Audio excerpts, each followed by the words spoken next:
Viiraltit, nõnda nagu me siin täna oleme kuulnud erinevate ettekannete ja kohtumiste vahendusel äärmiselt sõnaastra noormehena.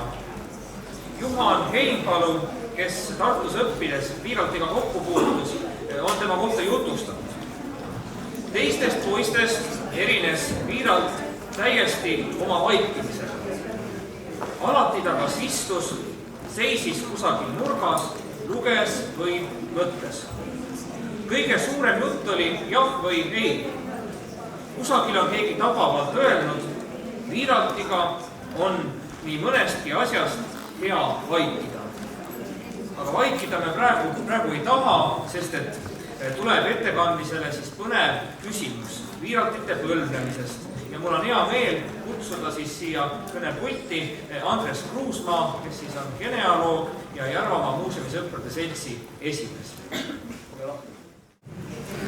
Viiralti teemaga ma olin enne kokku puutunud juhuslikult seoses ühe sugupuuga ja kui Ründo seda teemat nagu puudutas, et kas mul on selles midagi, siis ma võtsin selle asja kohe, et mul ju on.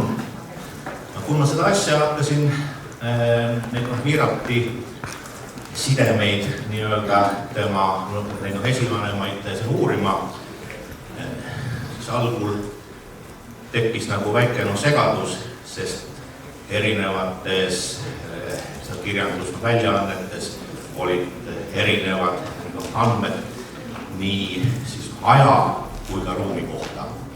Olid erinevad sünniajad, olid erinevad sünnikohad, nende inimeste liikumine ja siis ma püüdsin hankida endale kõik, mis Viiraltit puudutas, kõik need raamatud, kõik see ajalehe väljalõiked.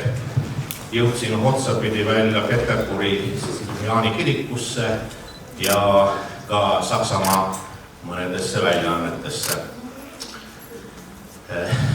Etsin mõningad asjad koheselt kõrvale, mis olid nagu sellised ühekordsed infot, kus ühes kohas väideti, et siis Jüri ja Mari Assuril ei olnud peale Sofia ja Elisabethi rohkem lapsi kui ainult üks tütar ja seal veel paar asja. Püüdsin tegeleda selliste teemadega, mis olid mitmes kohas puudutatud ja nendest midagi kokku panna. Kuna ma olin tõesti selle Viiralti Antoni esiisadega veidi tegelenud, pärast hiljem näeme, et see võib olla või võtame selle läbi, sest ta on olemas ja ta oli perepea. Puutusin ma kokku selle teemaga nii, et minu kodukohast oli üks mees, kes kirjutas oma suguvõsast see raamatut. Ma olin tal nii-öelda tehniline konsultant juba 3 aastat või isegi 4. Ta oli sellise väleda sulega, kes leidis selliseid seoseid, mis hiljem ei leidnud ajaloolist tõestust. Ja see möödunud aasta kevadel ta pöördus minu poole, et näed, et Viiralt on Essensbergi mõisaga kuidagi seotud ja lausa tema sugupuuga.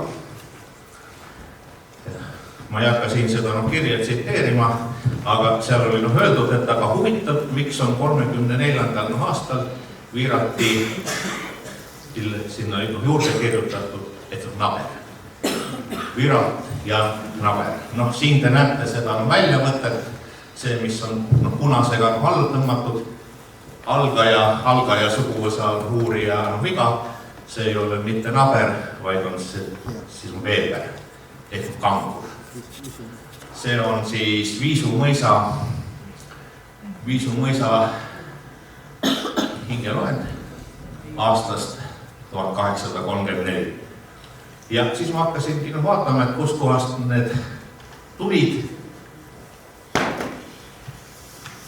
Viiraltit ka Viisu, et võib-olla tõesti on midagi ka Viisul ja siis väike Karedal ehk Essensbergil mingit seost, sest 19. sajandi algul oli neil ühinenud mõisnik Gustav Konrad von Engelhardt, kes omal mõisates liikus väga vähe, ta oli sõjaväelane. 1812. aastal käis ta ära ka Saksamaal, Pariisi ei jõudnud, võttis osa lahingust Dresdeni all ja hilisematel aastatel sai ta tuntuks kui nii-öelda Tšetšeenia esimese veresauna korraldaja. Ta oli see komandant Kislovodskis ja seal kandis. Aga nüüd lähme, siis võtame selle Weberi, Naberi ette. 1835 pandi nimed. Näete, seal üleval on Rein Viiralt, kes on Weber. Temal on poeg Mart. Ja nüüd liigume sinna poole,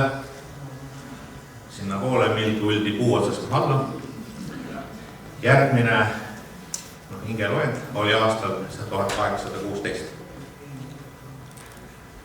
Kiri on halb, aga seal on ka Rein, kes on kangur. Veel üks samm tagasi, aasta 1811. Rein, kes on kangur ja nüüd selles keskmises lahtris on öeldud, et ta on Liisu mõisa toodud aastal 1800 Lokuta mõisast, Teknal ehk Lokuta. Nii saavad oma kuulsust ka teised kohad peale kogu.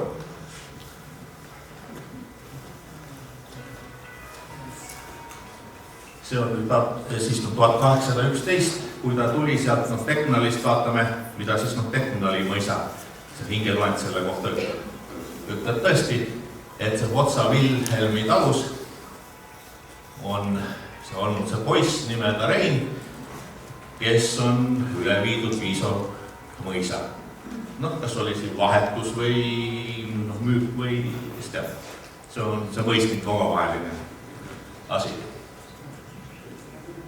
1795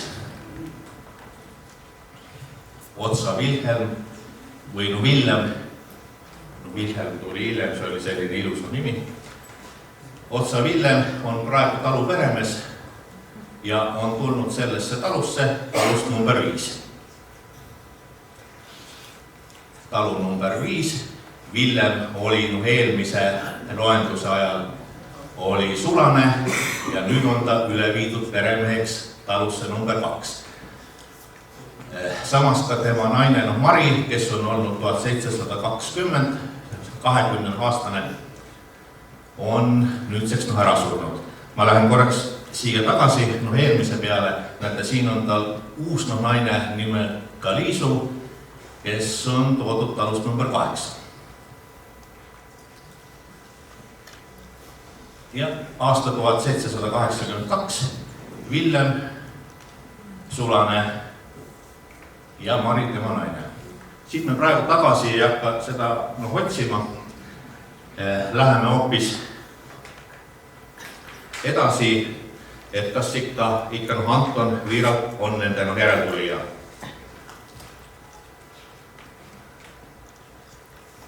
Aasta 1850 Rein Viiralt, kangur, tema esimene poeg Mart, selle naine Kai. Aga Antonit ei ole veel sündinud. 1858 enam-vähem sama jutt, Antonit ei ole. Ja nüüd võtame selle Järva-Peetri kiriku personaalraamatu, seal all on see Anton Viiralt, Marti poeg ja punase joonega on see näidatud, et ta on 1888 aasta novembris on ta sõjaväest võetud, rekrut. Ja nüüd sõjaväest ta sattuski sinna Peterburi Kubermangu mõisa, võib-olla tal olid ka mingid sõjaväe tutvused, sõbrad, kes seal olid juba ees, seda me ei tea. Ja jätame praegu selle Antoni hetkeks sinna paika. Seal laua peal oli, kui on Eduard Viiraldi ema Sofie Elisabethi see põlvnemine. Sofie Elisabethi isa Jüri, see Assur, 1835 pandi talle või nende suguvõsale küll nimeks Asur, aga kas kirjutajate nüüd siis näpukad või millegi pärast see liin kandis kuni surmani tegelikult nimed Assur. Sofie Elisabethi isa Jüri oli abielus 2 korda. Esimene abikaasa Maarja Sandman oli pärit Kavastust. Laulatati 1847. aastal Haljalas Tanel Kivistikuga. Sündis neil poeg, aga Tanel võeti 1849. aastal nekrotiks. Ei lugenudki täpselt välja, sai ta surma või lihtsalt sõjaväljal jäi kadunuks. Igatahes 1860. aasta 14. veebruaril laulatati Kose kirikus metsavahi Mihkle poeg Jüri ja soldati Danieli Lesk Maarja.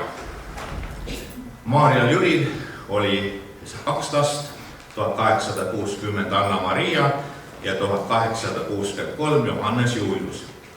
Tänapäeval, kui me näeme kõikjal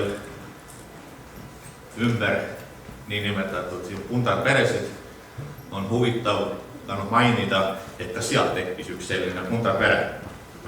Nimelt see Maarja ja Taneli poja Jakobi Lesk Mai läheb pärast Jakobi surma mehele Maarja ja Jüri pojale Johannes Juliusele. Maarja on küll Johannes Juliusest 14 aastat vanem, aga sobib. Maarja ja Jüri saavad koos elada veidi üle 4 aasta. 1864. aasta jõulude puhul jõulude paiku Noiharmi mõisa Kärneri Jüri naine Maarja sureb. Surma põhjuseks vesitõbi. See oli küllaltki levinud haigus, selles mõttes või haiguse nimi, siis kui see arst ei osanud see täpselt panna, mis tal viga oli. Ja see tekkis vedeliku küllastus või lihtsalt tekkis nii raseduse ajal kui ka mõnede epideemiate ajal kirjutatakse, et on surma põhjus vastassurm. 26. septembril 1865 viib Jüri altari ette oma küla, see on siis Harmi mõisa Alantsi küla tüdruku Mari Ama. See Mari on Vanakubja talu peremehe Aado Ama tütar. Jüri perekonna nimi on Asur, millest siis hiljem tekivad nii Assur kui ka Asur. Liin läheb tegelikult Alantsi külla Viru tallu, Virro, aga seda me praegu ei vaata. Kui Jüri isa Mihkel oli Vanakubja talu sulane, võttis ta naiseks Kubja Mihkli Kaie. Kaie vanaisa Mihkel, see on siis Jüri vana-vanaisa ja Jüri naise Mari vana-vanaisa Aado olid tegelikult vennad. Mõlemad olid pärit see Vanakubja talust ja nagu tavaliselt üldiselt me oleme harjunud, et vanem poeg saab siin taluperemeheks, see noorem läheb siis linna ülikooli või midagi sellist, siis siin oli nii, et Vanakubja Jüri ja Margreti noorim poeg Aado ja tema järeltulijad olid siis edaspidi Vanakubja talu peremehed, aga vanem Mihkel ja tema järeltulijad olid seal ilma peal sulased, põhiliselt seal samas Alantsi külas. Ja Jüri, hiljem siis juba koos Mariga, elutee viib tegelikult paljudesse kohtadesse Eestimaal, läheb vahepeal Venemaale ja nende viimane rännu lõpp-punkt on tegelikult siin üsna lähedal. Ja selle rännupunkte saame kõige paremini, saame selle kohta informatsiooni see perekondlike sündmuste järgi, kas siis abiellumised või lapse sünnid, sest seal on öeldud, kes olid siis ameti poolest või sotsiaalselt, millisel astmel olid see vanemad. Ja võtame selle järgi 1860, kui nad elasid veel koos Maarjaga, siis Anna-Maria sündides oli Jüri Neuharmi mõisa Kärner. Neuharm, see on praegune Harmi mõis, mis temast järel on vana Harmi alt Harm, see on siis Ojasoo mõis. Johannes Julius, kui sündis 1863, ikka samas mõisas, see aednik. 1865 laulatus Kose kirikus, see Mariga, ikka Neuharmi Kärner. 1866 tütar Leena, ikka aednik. 1867 poeg Otto, ikka. 1868 tütar Julia, ikka aednik. Aga siis see vahetas Jüri elukohta ja koos elukohaga see vahetus ka elukutse. Ma ei tea, kumb nüüd oli esmalt, kas ta vahetas elukutset ja seoses sellega tuli vahetada elukohta, seda ei tea. Aga igatahes 1869 on Jüri oma perega juba Tallinnas, ta on tisler ja sünnib tütar Vilhelmine Marje. Ja Tallinna kirikumeetrikas on pastor kirjutanud nii, et Haamast on saanud Haaman, Asurist Assur, see jääbki teda saatma. Ja linna nimi on nii palju võimas, et ta edaspidi on see tütarte nimed kaunid kaheosalised. Kui siiamaale olid lihtsalt Juuli ja Maali, siis nüüd on, näete nüüd Vilhelmine Maria ja pärast tuleb veel teisi selliseid ilusaid nimesid. Ja teine linna õhu vabastav mõju on see, et kui siiamaale sündis laps iga aasta, siis edaspidi üle 3 aasta. 1872 sünnibki meie loo üks peategelasi Sofia Elisabeth. Aga tõsi küll, selleks ajaks on pere uuesti maa-õhku tagasi hingama läinud ja Aruvalla mõisa läinud. Isa Jüri on kirjas kui Verwalter ehk valitseja ja vaderid on Neiu, Valeri Fest, Marri Braun ja mõisakarjus Maitrevane. Ja nüüd tuleb väikesel Sofia Elisabetil ette võtta esimene reis Järvamaale. 9. veebruaril 1875 on Maarja Magdalena kiriku sünnimeetrikas tehtud sissekanne, et 15. jaanuaril sündis Aavere mõisas tüdruk nimega Pauliine Katariine Asur. Isa Jüri, ema Mari töökohtadest, aga siin kirikus mingeid andmeid ei ole kirjas. Edasised rännakud ikka Järvamaal. 1877 poeg Hugo, Aleksander Hugo Lokuta mõisas. Aga mida täpsustavat ei ole. 1879 poeg August Eduard, isa Tisler. Ja võib ka arvata, et ta äkki ka Järvamaal seda sama ametit pidas. Tõsi, need nii-öelda rändavad tislerid, need olid tollal nimetati, et need olid peentislerid. Need tegid mõisas selliseid peenemaid nikerdamised töid. Ja teekond ka Türilt või Lokutalt siis Tallinnasse ei kulgenud päris otsejoones, sest Tallinna Jaani koguduse personaalraamatus, kus nüüd Jüri kõik kirjas on, ma ei tea, kas siin oli, ei ole, on täheldatud, et see Tallinnasse tulid nad 1879. aastal Keilast. Siin on tegelikult vahepeal on see Sofia Elisabethi sünd, näete seal üleval.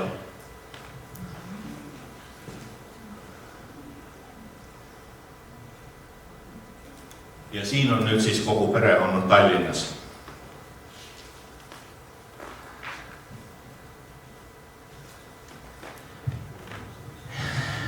Üsna kohe, aga võib-olla ka mitte kohe ja mitte ka otse Tallinnas, sest et vahepeal nagu mingeid pidepunkte leida ei ole, aga suunduti sellisesse peatuspaika Eesti tolle aja mõisatööliste Eldorado, see oli Kreenholm. Kreenholm vajas sel ajal sadu töökäsi ja sellised maatamehed, väga paljud läksid sinna. Sofia Elisabeth on leeris käinud 1980. aastal Narvas Joachimstali ehk siis Joaoru Aleksandri koguduses. Samas Joaoru koguduses on ka laulatatud õed 1889 Wilhelmine Marie, 1894 Pauliine Katriine. See Narvas, aga võib-olla et ka juba enne Tallinnas on perekond on ka jagunenud, see vanemad liikmed on maha jäänud. Igatahes on teada, et osa jäi veel Narva, osa aga liikus töökohta otsides Volossovo poole. Noorim poeg, see August Eduard, on kogu aeg Jüri ja Mariga kaasas ja on leeris käinud 1897. aastal Kupanitsas. Kupanitsa oli põline Ingeri küla, kus oli kirik. Seal taga laua peal oli lugu, kuidas Jaan Eilart käis 1985. aastal seal kandis, et kirik oli siis varemetes. Praegu mulle kinnitati Peterburist, et kirik on ilusti üles ehitatud. Pidi väga ilus olema.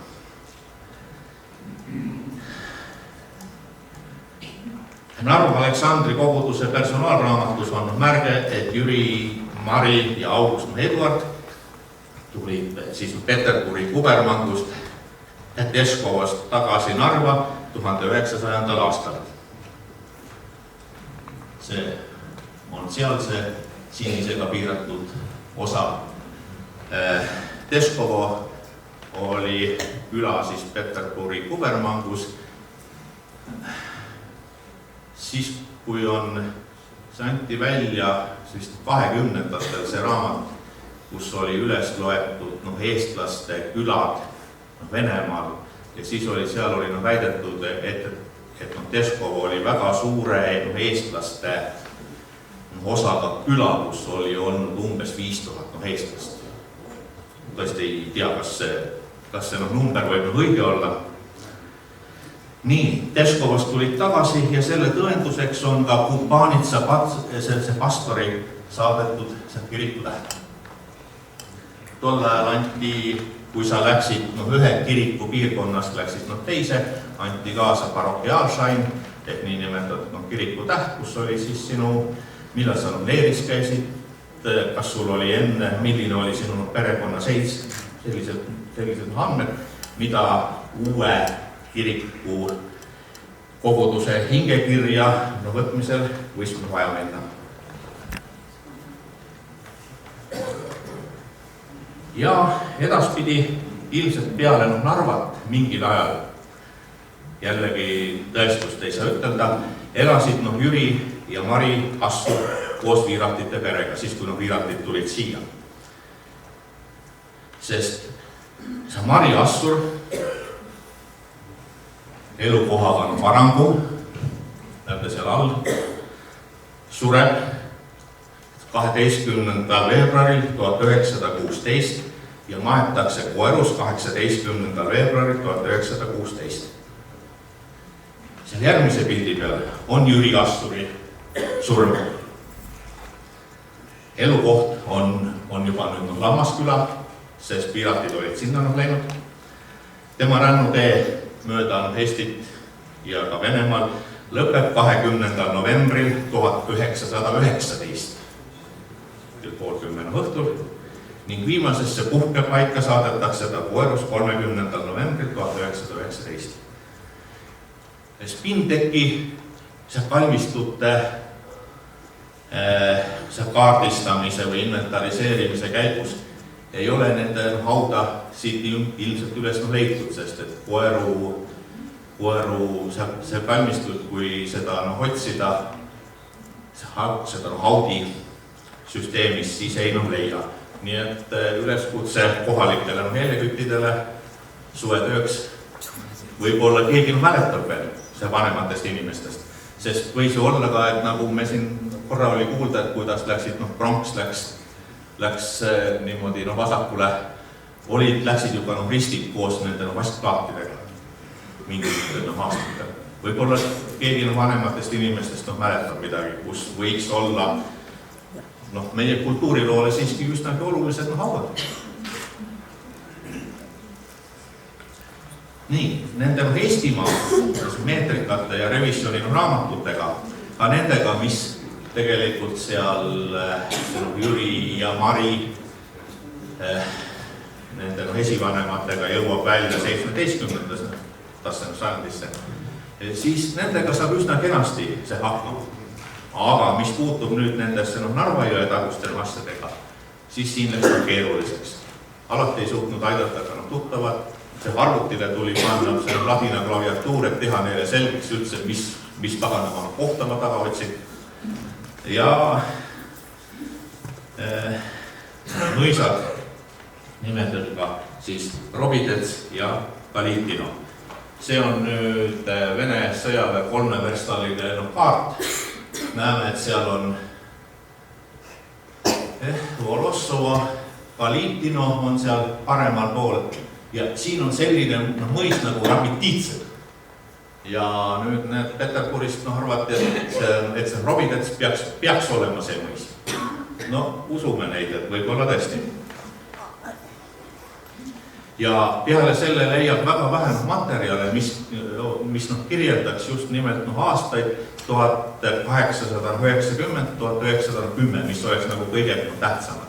Et oleks kuskil siingi oli nimelt mõisate isikkoosseisu mingisugune nimekiri või midagi sellist. Et mitte midagi, kutsuti küll, et tule suvele kohtadest, et otsis. Volossov ise asub muidu Peterburist umbes 85 kilomeetrit siiapoole. Kes on sõitnud rongil ja teab, et on selline raudtee ääres. Volossov oli muide ka vabadussõja ajal see kaugem punkt, kuhu Põhjakorpus oma pealetungi ajal välja jõudis. See oli siis 22. mail 1919. Ja sellest siis veidi põhja poole asubki see vana Ingeri asula, see Kupanitsa. Aga nüüd näiteks, kui Hassurid tulid Eestisse, siis anti nendele kirikutäht anti Kupanitsast. Vaat siit hakkavad nüüd tulema need, mis selle esialgse, selle juures, mis ma algul rääkisin, hakkavad tekkima küsimused. Ja ma loen teile neid küsimusi ette, mis te arvate. Üks asi on nüüd see on sama, et Hassurid said Kupanitsast, aga millegi pärast nüüd viirati said kirikutähe Patšinast, mis on siit 50 kilomeetrit Peterburi poole. Loogiline oleks, et käidaks ju ikkagi kohalikus kirikus, mitte kuskil kaugel. Natukene nii palju, kui ma ikkagi nendest mõisatest teada sain. Kalitino. 1885. aastal oli külas 65 majapidamist, küla idapoolses osas asus Kalitino mõis. Külas oli 2 lubi ahju ja tuuleveski. Tsarskoje selo maakonna rahvamajanduse statistiliste andmete kogumiku järgi oli Kalitino mõis 1888. aastal 2732 Tessatini suur. Tessatin on umbes 1,1 hektarit. Ning selle omanikuks oli Liivimaa viljakasvataja P.E. Jürman koos vennaga. Mõisa olid nad omandanud 1882. aastal 40 000 rubla eest. On neil üks selline väljaanne, nagu mida võib eesti keelde tõlkida Sankt-Peterburgi kuvermangu märkmik, pamjatka Sankt-Peterburg või Kuberni. Ja selle märkmiku andmetel oli Kalitino mõis 1905. aastal 2405 dessatini suur ja kuulus erustaabi rittmeister baron Julius Wilhelm von Tollile. Lisaks samas mõisas 40 dessatini maad kuulus Peterhofi maakonna talupidajale Andrei Aleksejevitš Ptitškinile. Tänapäeval elab Kalitinus 115 inimest. Säilinud on, tõsi küll, sisse langenud katusega hoone, millest mõisa Kugjas Viiralt olevat aastani 1909 elanud. Robidets. No kui see nüüd ikka on sama koht, sest et mõnes artiklis on öeldud, et Robidetsi mõisa ei ole võimalik leida. Mõnes artiklis on sellised kohad. Jah. Aga see küla, see Rabiditsi, üsna vana küla, see esmamainimisega aastast 1500. 1885. aastal 57 majapidamist, tulleveski ja kool. 1887 aastal on mõisa, mille suurus on 3149 dessatini, see on kuskil 4000 hektarit, see on ikka paras juba kolhoos. Omanikuks Soome viljakasvataja E.H.F. Zener, kes omandas selle 1883. aastal 19 000 rubla eest. Lisaks on 2 talu, mõlemad suurusega 20 dessatini omanikeks eestlased M.J. Sassi ja J.M. Sassi, kes omandasid talud 1885. aastal vastavalt 240 ja 540 rubla eest. 1905. aasta andmetel on Rabiditse mõisa suuruseks 2026 dessatini omanikuks Friedrich Wilhelm Jakov Levis Weidenstrauer. Nimetatud härra kohta leidsin ma ainult mõne sõna. Genoloogias on üks selline asi nagu Erik Hamburgeri andmebaas. See härra on rahvuselt sakslane. Tema lapsed sünnivad ja surevad siin Peterburis ja rohkem mitte sõnagi. Ja lisaks on Rabiditsest 2 talu suurusega 7 dessatini omanikuks Maksim Stepanovitš Pitomski ja 45 dessatini omanikuks Foma Jakovlevitš Tamassov. Tänapäeval on see küla väga suur, siin elab 354 inimest. Viimased andmed, viimastel rahvaloendusel andmetel. Ja kusagil, nüüd on minu süü ka, et ma ei otsinud nii nagu vanam mõttes, et otsinud leivatüki moodi, et Robidetsi omanik oleks olnud siis Nikolaus Erik von Schilling, kes oma venna Gotthard Otto von Schillingu ja hea sõbra Timo Leon Karl von Neffiga ning koos vendade Schillingite pruutidega olevat siia lõbusaid välja sõitanud paraku. Timo Leon Karl von Neff oli muide, kui siin on juba see 2 korda vabadussõjast juttu olnud, siis tema langes Eesti vabadussõjas 22. novembril 1919 Narva kaitselahingutes. Ja jõuame tagasi Nikolaus Erik von Schillingi juurde, sündinud 19. august 1869 Jürgensburgis, see on siis Puksemaa, ja surnud 5. mail 1940 Kopenhagen, Gdanskil lähedal. Laulatati 15.07.1898 aasta Revalis Anna-Maria Amata von Benkendorfiga, ning kellest sai siis kaasavaraks Vägeva, Liivalla ja Varangu mõisa. 1909 pani ta Peterburis maha rahandusministeeriumi lauaülema, meie mõistes siis osakonna juhataja, saksa keeles Abteilchef ameti, ning kolis Verega Varangu mõisa. Ja siis ongi, et väidetavalt võttis von Schilling Eestisse tulles selle Volossovo ümbruse mõisatest kaasa mõned paremad ja ustavamad töömehed. Arhiivist leidsin parun von Tollile kuulunud Galitino mõisa mõisavalitseja Nikolai Reichenbachi tunnistuse 18. märtsist 1909 Anton Viratile, et too on töötanud Galitino mõisas 5 aastat kupjana ja sellise adjustaadiga sai Anton Varangu mõisas mõisavalitseja ameti. Küsimus nüüd tekib ainult, kui nüüd võrrelda nüüd seda paberit ja võtta nüüd lugeda neid artikleid, siis seal on kaks väidet. Üks on, et Anton töötas 1901. aastal kupjana Galitino mõisas. Teine on see, et Sofia Elisabeth abiellus Galitino mõisa kupjaga.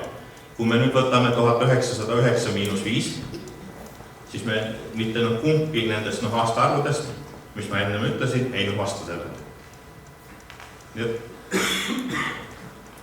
Ja nüüd veel vastust küsimustest. Eduard Assur, nendest kuupäevadest ma ei hakanud rääkima, sest mingil ajal oli ta ise, Eduard Assur oli ise oma seda sünni aastapäeva vist 2 päeva vist, kas oli mitte, oli äkki 6. märts vana kalendri järgi, mis ta oli esialgu nagu selle käigus. Sündis väidetavalt Sarskoja selo Kreesis Robitetsi mõisas 8. märtsil 1898 vana kalendri järgi Sofia Elisabeth Assuri, Robitetsi mõisa teenijatüdruku vallastlapsed. Kahjuks ei näe neid erakirju, mis on Saksamaa arhiivides, aga oli üks vihje, et Sofia Elisabeth olla vägagi kaunis ja sümpaatiline tütarlaps on. Küsisin, et kas on pilti, oli pilt, kahjuks ei kannatanud arvutisse panna, aga pilt oli ja tõesti väga ilus tüdruk oli. See saksakeelses kirjas oli öeldud, et see üks. Napilt 1,5 kuud hiljem, siis 18. aprillil 1898 vana kalendri järgi sai või pandi Sofii mehele Anton Viratile siis paarikümne kilomeetri kaugusel asuvast Galitino mõisast. Ja nüüd jälle nende kirikute juurde tagasi. Laulatus toimus 50 kilomeetri kaugusel Katsinas, kuigi ümbruskonna inimesed Galitinole ja Robidetsile lähim Luteri kirik oli seal samas Kuganitsas, 1,5 vesta eemal. Siin on muide siin on nüüd kaasaegsem kaart, ta on udune, see on laua peal leiab paremini, kus on nüüd siis Katsina, kus on Volossova, Galitino. Aga siin on nüüd Herro Peetri kirikus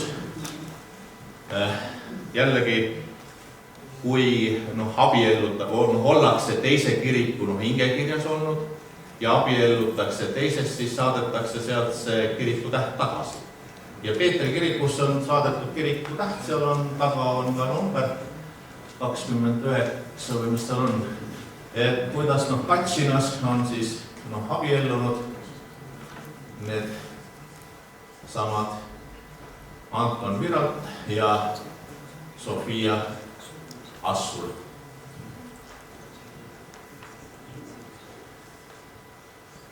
Nii, ja siis kui nad tulevad 1909 tulevad koeru, siis annab Katsina kiriku pastor nendele kaasa hingekirja, kus on öeldud, et on perekond Virat Anton ja tema naine Sofia Assur ja Teren, see on siis käib naiste rahva kohta, un helige soon Eduard. Tema vallas laps Eduard ja abielus sündinud poeg või laps August, sündinud 1901. Vaat huvitav on, et siin ei ole kirjas 1899. aastal sündinud Oskarit. Sellest ma räägin veel ka pärast. räägitakse seal, näete seal Eduardi nime all on, et Zoll peatselt see adopteerima.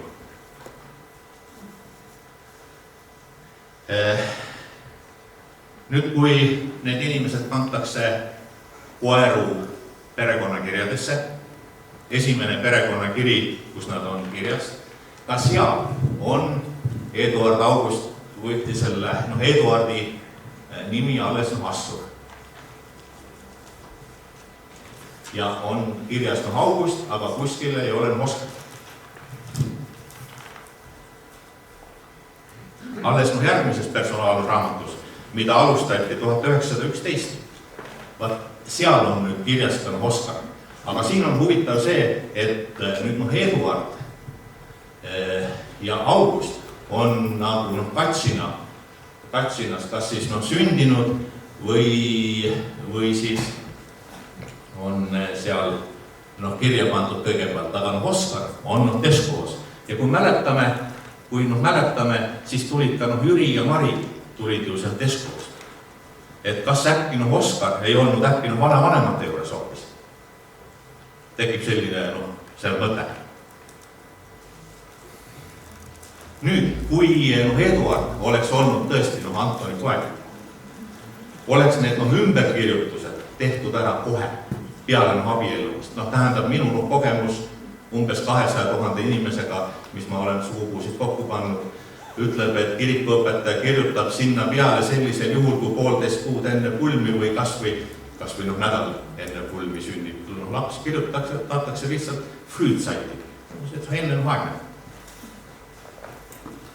Aga siin võib-olla Venemaa kombel, ei tea ütelda. Aga kirjas teda ei ole ja muidugi siis oleks see korraldatud noortele väikene kurjal häälel pühakirja ettelugemine ja Eestimaal oli veel see komme, et kirjutati mõlema nime taha, oleks sellisel juhul kirjutatud C, Rooma number 6, 1898. See tähendab, et see on contra pecum 1898 ehk pühakirja 6. käsu vastu eksimine sellel aastal. 6. käsk. Aga Eduard sai Viiralti nime alles 11 aastat hiljem peale oma sündi. Käisin kirikus tegelikult küsimas, et äkki neil on veel mingid paberid. Et äkki saaks midagi selle adopteerimise paberi kohta teada ei saa. Ja, siin vist.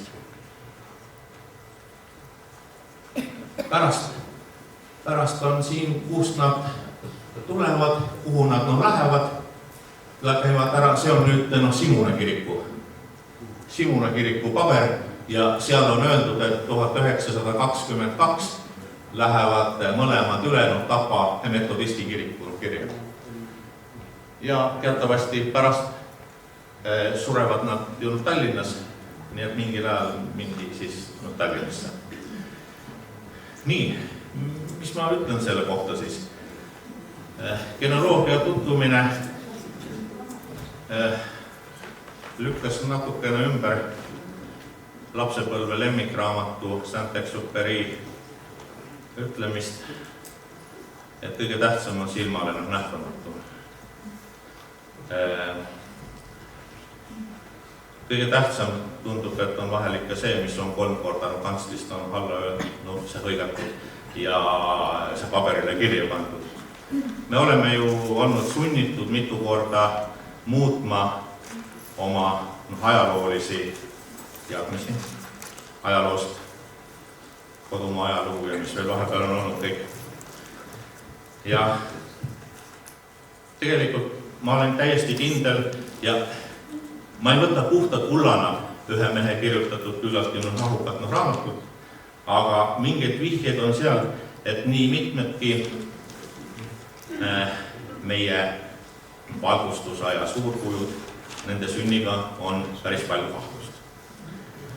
Et allikad on tänapäeval kõik kättesaadavamad, kui näiteks oli isegi 85. aastal oli, kui Jan Heilak käis Venemaal ekslemas. Et võib-olla võiks mõnda asja isegi ümber kirjutada tänapäeval. Või peavadki mõned asjad jääma ikkagi legendideks. Sest kui meie teame ju meie juhid ei taha meenutada pioneeri aastaid ega seda, et nad oktoobrilapsena märki kandsid, siis võib-olla ju osadele eestlastest solvav, et mõned meie kunstnikest ja kirjanikest ei põlne mitte suitsutarest, vaid kannavad häärkarites arendatud baltisaksa keene. Nii et siin oleks mõtlemist kohta. Ma tänan.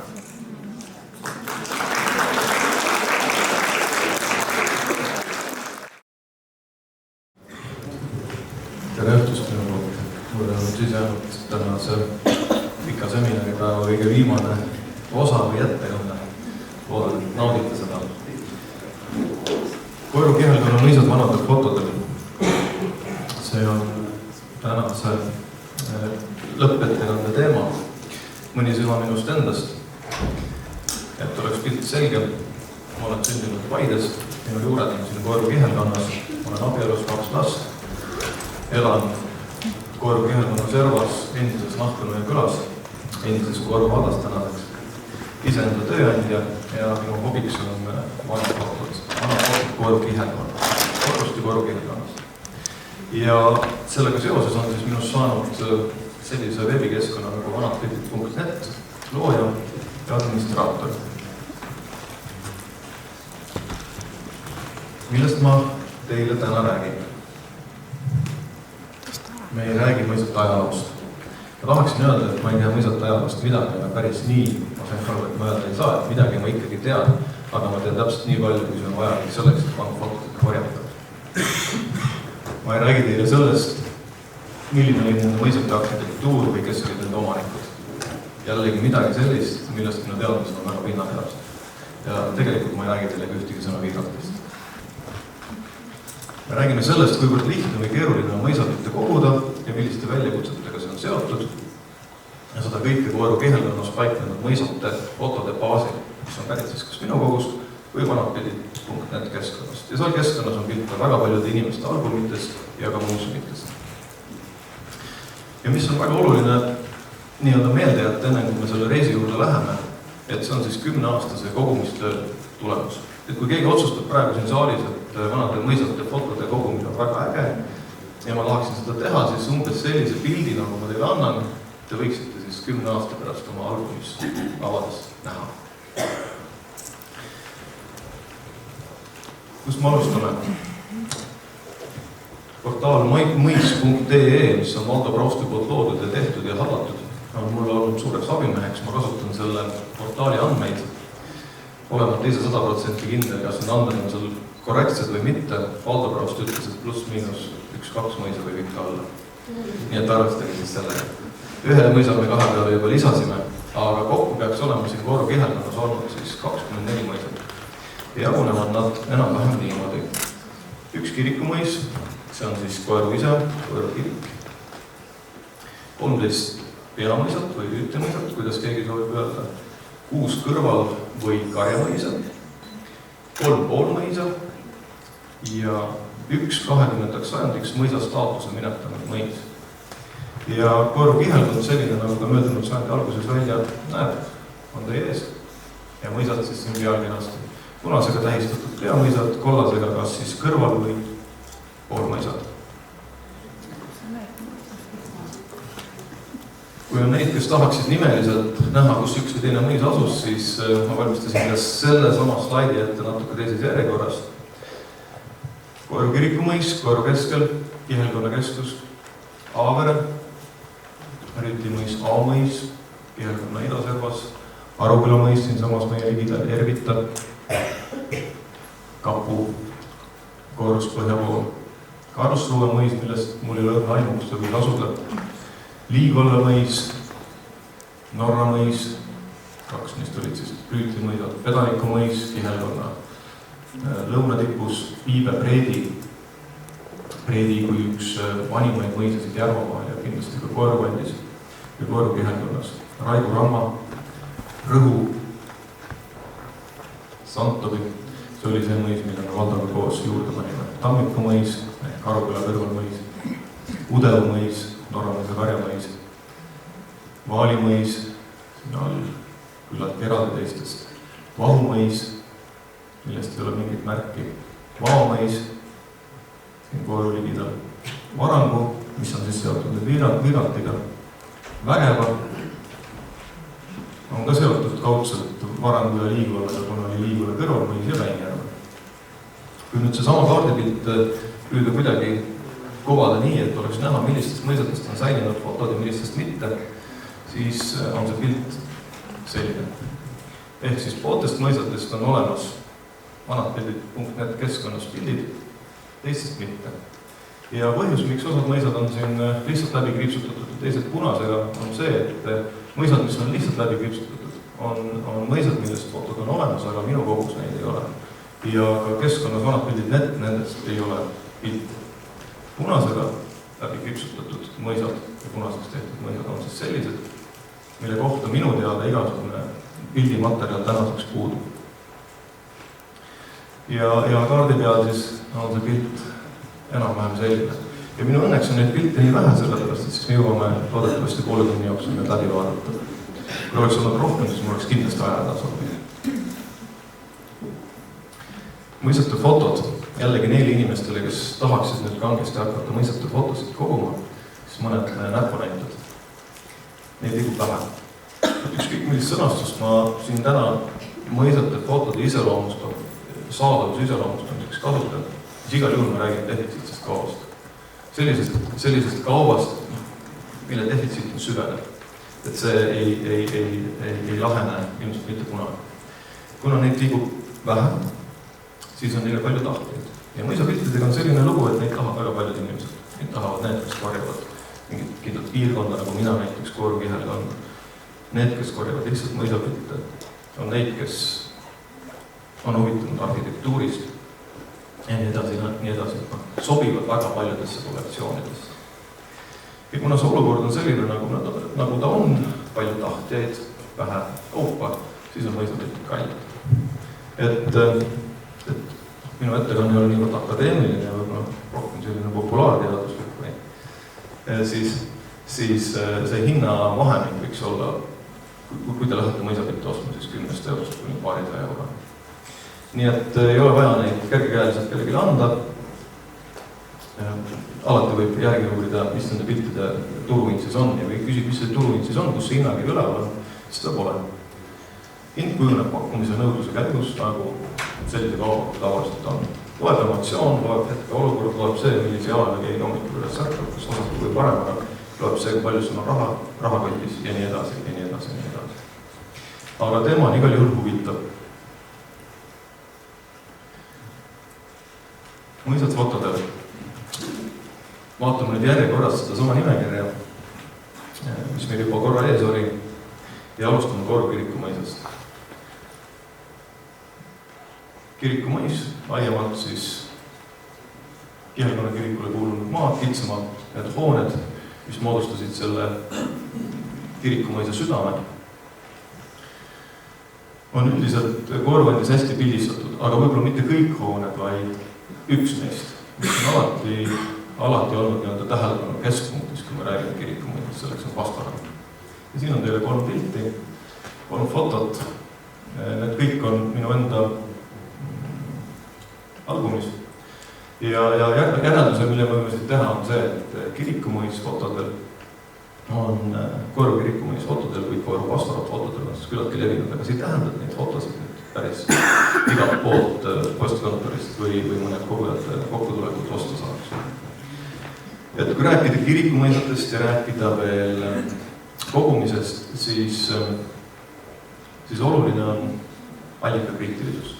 Ja see on midagi, mida tasub mõisapiltide puhul silmus pidada. Siin on üks hea näide. Kui ma palusin Valdo Praustil saata endale need mõisapildid, mis temal olemas on, siis ta saatis mulle kausta ja selle kaustas oli ikka see sama pilt, kohta raamat Koeru pildirännak läbi endise Aleksander Kihelkonna ütleb, et tegemist on Koeru pastoraadiga 18. ja 19. sajandi vahetusel. See küsimus sai püstitatud juba hulk aega tagasi ja sai ka tegelikult lahendatud.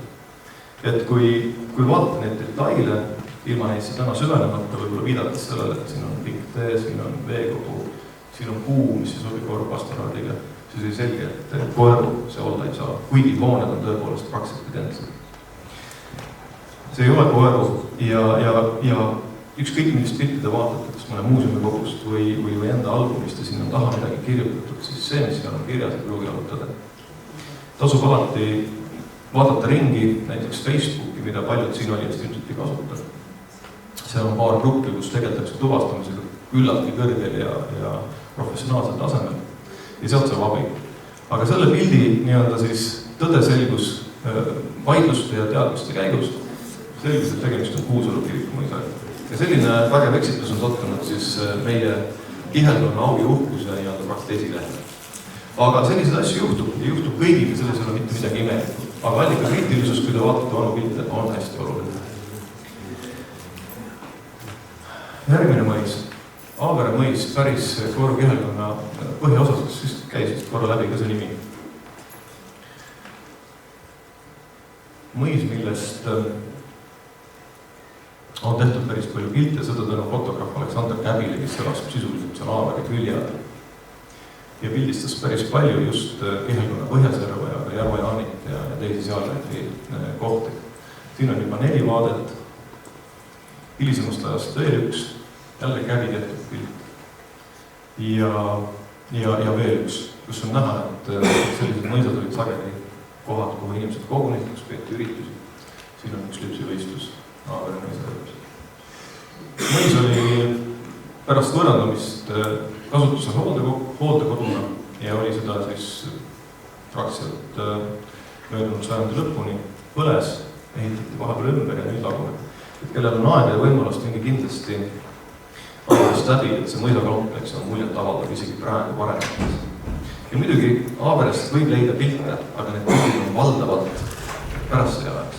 Ja tsaariaegset pilti pole mina veel oma ihusilmaga näinud, aga loodetavasti kunagi näe. Tähestiku järjekorras edasi on Avamõis. Ma ei ole kindel, aga ma arvan, et Avamõis oli see mõis, mida Valdo Kroost nimetas kui 20. sajandi alguseks mõisate nimekirjast nii-öelda maha kustutatud mõisad.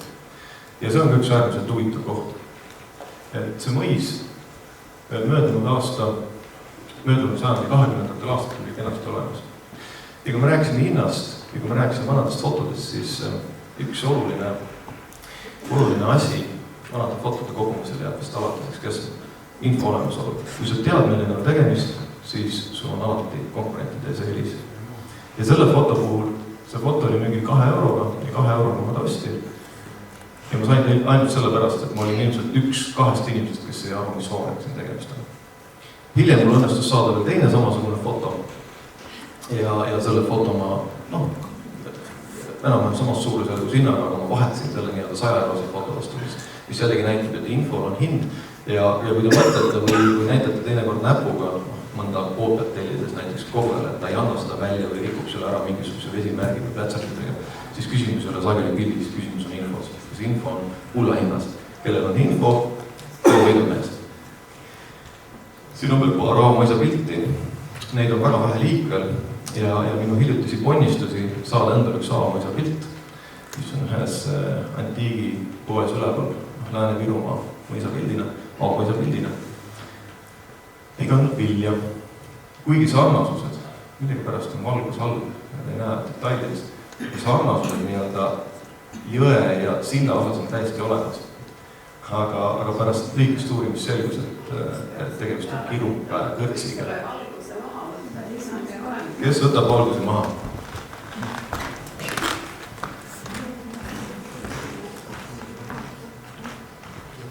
Ma kardan, et see väga ei paranda nende fotode kvaliteeti. Et see on juba projektoriga seotud. Aga selgus, et tegemist on kirupa kõrtsiga Lõuna-Eestis ja Aava ei ole see mitte mingisugust seost. Aga jällegi, see hind, mis ma maksin selle foto eest, nii-öelda kui tundmatu foto eest, läks 3% võrra kõrgemaks tänu sellele, et selgus koht. Tuvastatud fotod on alati hinnalisemad kui tuvastamatu fotod. Ja selline lugu siis sama mõisa piltidega. Neid liigub, aga nad on väga haruldased ja seetõttu väga hinnatud kogujate poolt. Aruküla mõis. Kes Koorus on käinud, läks küll midagi vähemaks. Aruküla mõis on vast kõige paremini pildistatud mõis üldse Koeru kihelkonnas ja põhjusel küll vaja kaugelt otsida. Logistiliselt on ta heas asukohas, ta on põrandamisjärgselt olnud pikalt kool, ta on hästi säilinud, inimestel on sellega emotsionaalne side, seal sai pidada üritusi, seal oli piisavalt ruumi ja pilte on tõesti palju. Et kui millestki on pilte väga palju, siis tasub kogujana mõelda sellele, millele keskenduda.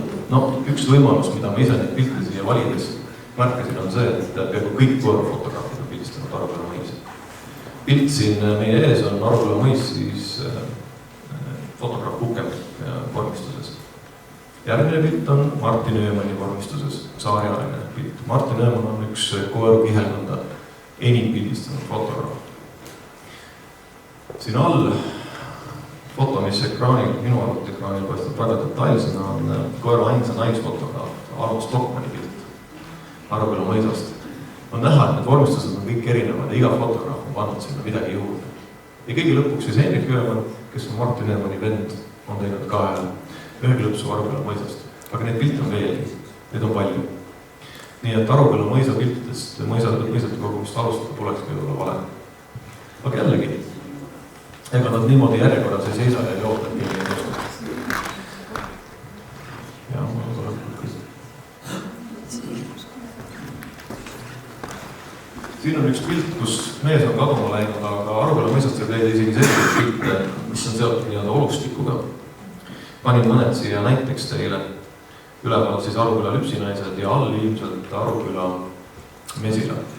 Mõlemad kaardid on saadetud Arukülast sajandi alguses. Ülemine 1910 ja alumine, kus oli 1907 või 8. Ja mida Aruküla mõisast tehti ja mis jällegi, ütleme, mõisakogujale või mõisast ülevaadet saada tahtvale inimesele on positiivne nähtus. Siin peeti väga palju üritusi. Koeru malevkonna aastapäev 30. aastal.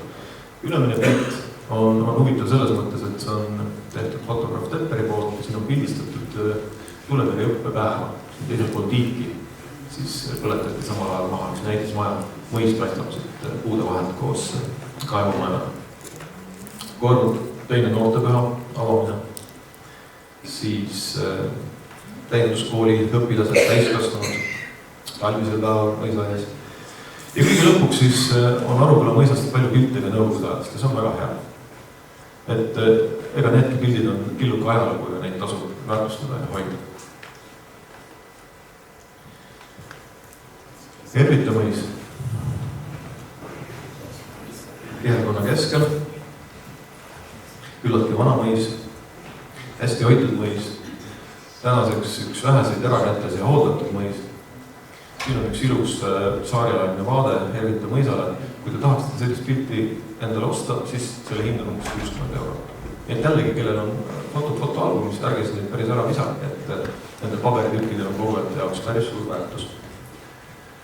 Ervita mõis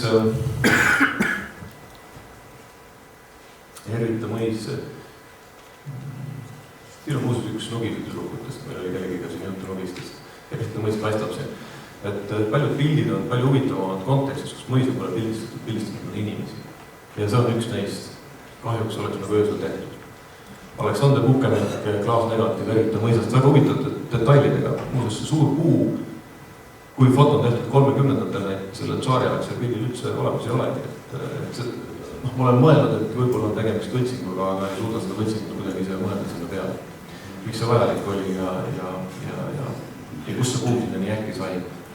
Ja detailid, selliseid detaile ma teadnud, et ütleme, minusugune diletant tegelikult üles ei leia, et selline nägi välja siis Ervita mõisa taga olnud veranda, kunagi käis seal poe sisse käib, üldse on selles mõisas olnud palju sellist nõukogudeaegset elu, seal oli sovhoosikontor ja seal oli postkontor ja seal oli vist ka pood ja nii edasi, nii edasi. Aga tänase päevani mõis, mida võib vist ka külastada. omanik on lahkamees. Kapu mõisast minul pilti ei ole, aga pilt on iseenesest olemas. Puidumõis Karlsruhe mõisast oli juttu, ma ei tea, kus selline mõis asus, ma ei oska teda kaardil kuskile paigutada ja Valdo ütles ka, et ta ei mäleta. Aga Liivalla, mis oli siis järgmine, väga suur mõis ja väga äge pilt muudes, kahjuks küll nõukogude ajast ja väga kehvade värvidega siin ekraanil. aga sellest mõisast, sellel mõisal oli 2 kõrvalmõisa, üks neist oli Varangu muuseas, mis on seotud Viirantiga, ja teine oli Vägeva. Lisaks lugesin ma ka seda, et Vägeva mõis on mõõdetud välja just Liigvalla mõisast.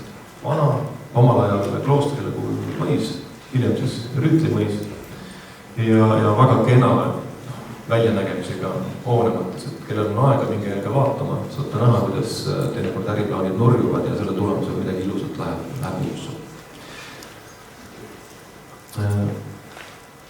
Kui Viirati isa oli mõisavalitseja, siis sellel pildil Liigvalla mõisa taustal on Liigvalla mõisa kutsari lapsed, perekond Odin on seal. Ja üks ilus pilt võib-olla 40. aastatest, väga detailne. Norra mõis, mis on oma nime saanud siis mõisa omanike knorringute järgi. Jällegi põnev koht, kes pole seal käinud, käige ära. Kui te mõtlete, et lähete sinna nii-öelda tühja käega ja tulete tühja käega, siis päris nii see ei ole. Aga allikatest võite endale rasket vett võtta ja seda juua pärast. Mõis on tänaseni säilinud. Seal oli pikalt võõrandumisjärgselt koolimaja. Ta on huvitava koha peal, soode ja rabade servas. Mõisa taga on päris põnev ja suur kanalite võrk, mis on ka osaliselt säilinud, kaevatud väidetavad sõjavangide poolt lausa käsitsi. Et seal on matkarada, mida mööda kõndides saate siis uudistada. Ja muidugi, mis on väga põnev uurimismaterjal ja ütleme infomaterjal on fotod, mis on pärit nii-öelda nõukogude ajast. Näiteks siin Eni Bremen näitab 2 püütud jänest kellegi, kes piltide põlve on see kingas, ma ei tea. Aga siin on näha, millises seisus oli siis nende nooruspõlves Norra mõisa ainus nii-öelda abihoone. Et Norra mõisal oli majandusmõisaks Udeva mõis ja seetõttu selle mõisa juures abihooneid väga palju ei olnud. Oli üks suur võimas selline kaartega siis tall. Pedaniku mõis, Varuküla kõrvalmõis, päris kihelkonna siin lõunaservas ja Piibe. Kui keegi teab Karl Ernst-von Baeri, mitte küll isiklikult, aga nimena, siis Piibe mõis oli Karl Ernst-von Baeri lausa sünnikohtist. Pilt muidugi väga vaatama ei kutsu. Siit ma näen teda oluliselt paremini, see on klaasnegatiivilt skaneeritud pilt. Mõis lammutati 20-ndatel ja see peaks parem pilt olema. Ja sellest ehitati, tundub, et päris mitu maja. Mina tean, et sellest ehitati koorus olev apteek, mida saab tänase päevani vaadata, nii et osake Piibe mõis elab edasi siin. Valdo Prausti lehel on kirjas, et mõisast ehitati 2 maja, üks Vägevale ja teine Raplasse. Nii et parema puudumisel mingi visake pilk apteegile peale. Ja on veel 2 pilti. Mul on natuke nõutu selle pildi kvaliteedi suhtes. Mul on ka nõutu. Siin on mehed ratastega, need on teada-tuntud mehed, aga ei ole teada, kus see pilt on tehtud. Võib-olla Piibe mõisa juures, sest mehed on enda soostiku keskel. Ja siin on üks vaade, ilmselt mõisatrepilt, natuke käsipuud on näha. Ja mingid hooned veetakse laiali. Ja Koeru kihelkonnas on 2 mõisa veetud laiali, üks neist on Piibe mõis, teine on Kapu mõis, ühest ehitati siis apteek ja teisest ehitati kauplus. Võib-olla on tegemist ühega neist poodidest, et see on selline ajalooline info, mille vastu iga koguja tunneb huvi ja see kindlasti seondub mõisapiltide kogumisega ja see kogu selle olustiku ja võib-olla ka ajaloo tabamise.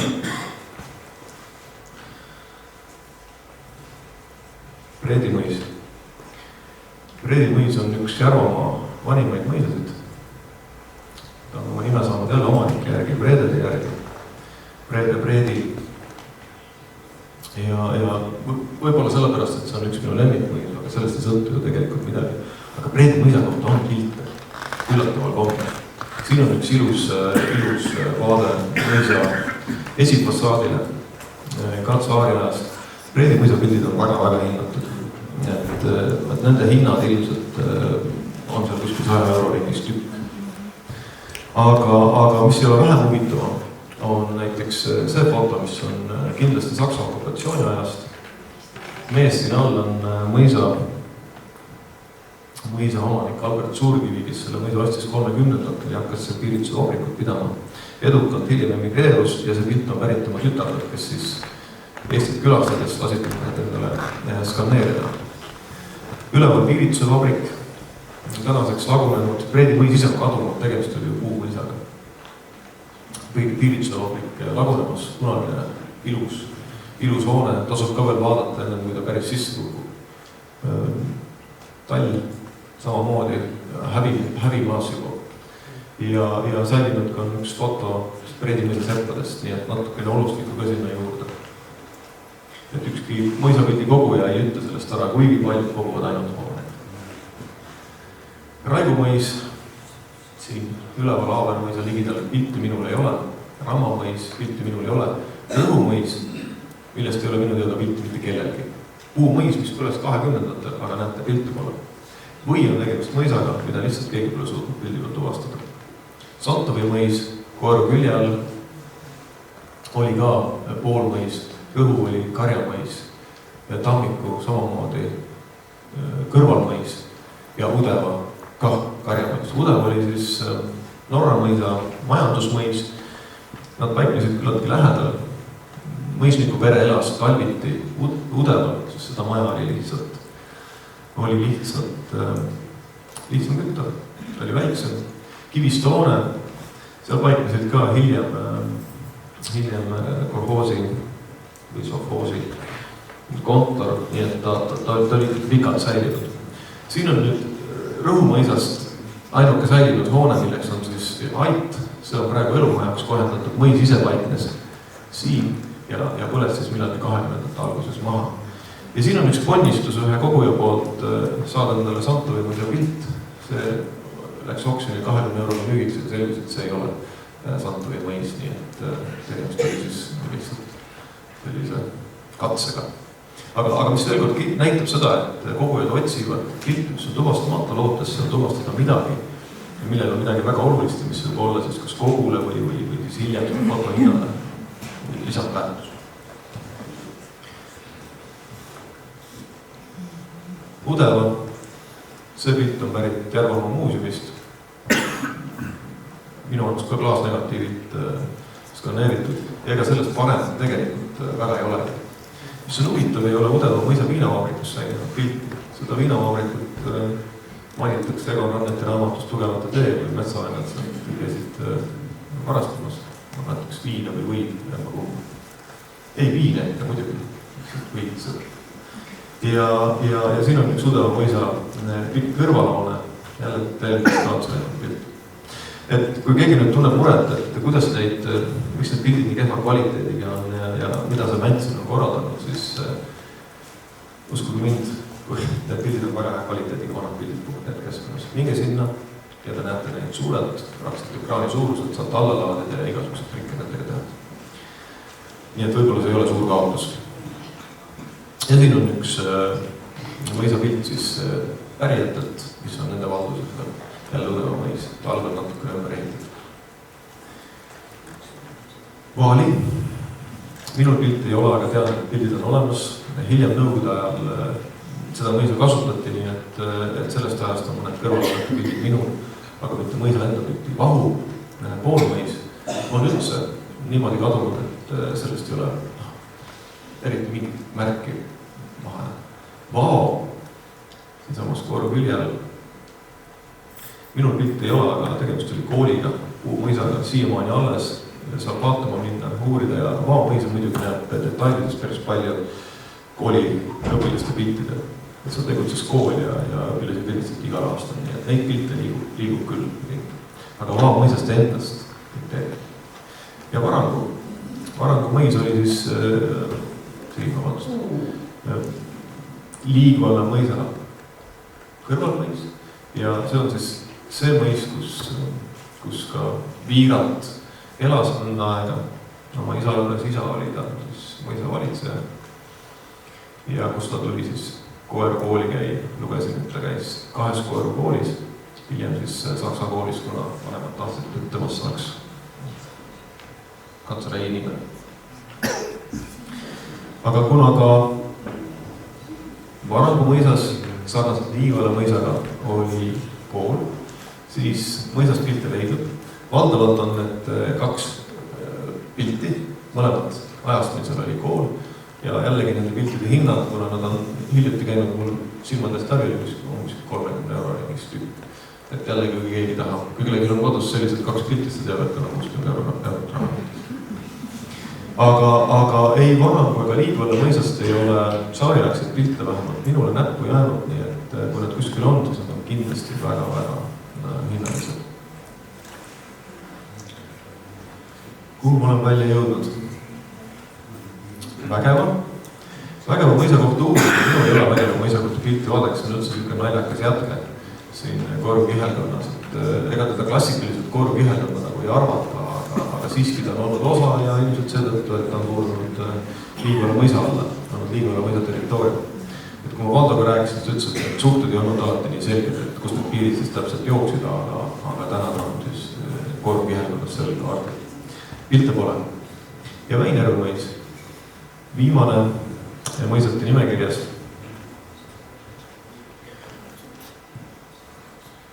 Rüütli mõis, väga ilus mõis. Siin on üks vaade Väinjärve mõisal ajast, mil seal oli kool, jällegi võõrandamisjärgselt tegutses koolina päris pikalt. Ma ei mäleta, kas 80-ndateni lausa oli. Ja seetõttu on säilinud suhteliselt heas korras, on eraomandis, aga suurt midagi seal ei toimu. Et võib-olla pole mõisale siis leitud sellist rakendust.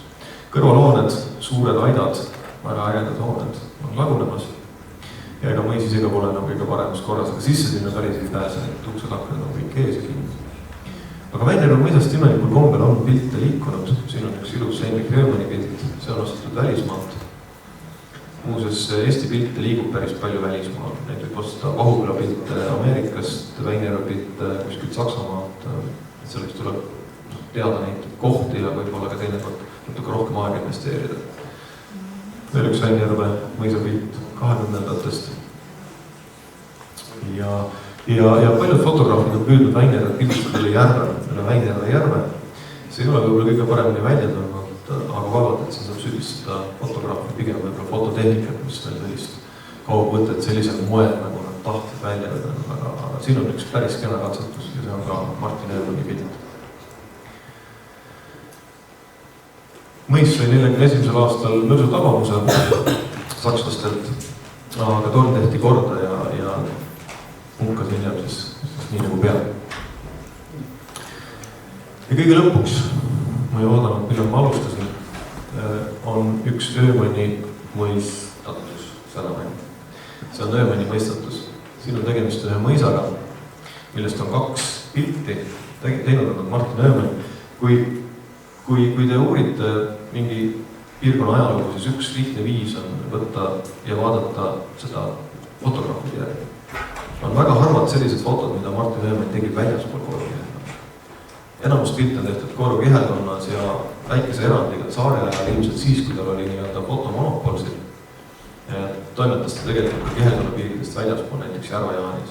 Aga hiljem, kui igas asulas või alevis oli oma fotograaf, siis Öömani piirdus Koeruga, Koeru kihelkonnaga ja isaks oli ta siis veel ka Tallinna stuudio. Aga see pilt on põnev sellepärast, et selle mõisa nime pole keegi suutnud tuvastada. On teada, kes need inimesed siin peal on teada, et neil on mingi seos Põltsamaaga. Ühe pildi peal on kirjutatud Rakke, aga mis mõisaga on tegu, seda keegi paika oska panna.